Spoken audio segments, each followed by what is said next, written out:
اعوذ باللہ من الشیطان الرجیم، بسم اللہ الرحمن الرحیم۔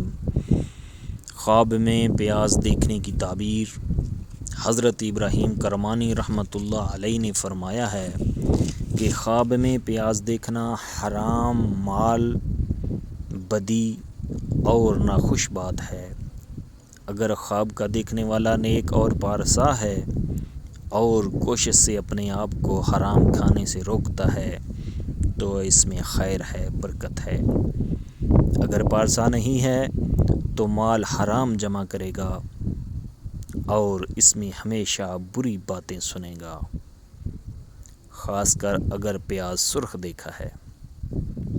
اور اگر پکا ہوا پیاز کھا لیا ہے تو دلیل ہے کہ آخرکار حرام کھانے سے توبہ کرے گا اور حق تعالیٰ کی طرف رجوع کرے گا۔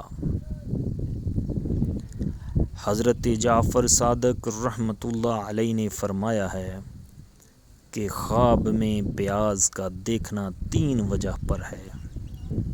اول مال حرام، دوم غیبت و چغلی اور بری بات، سوم کاموں میں خرابی اور پیشمانی۔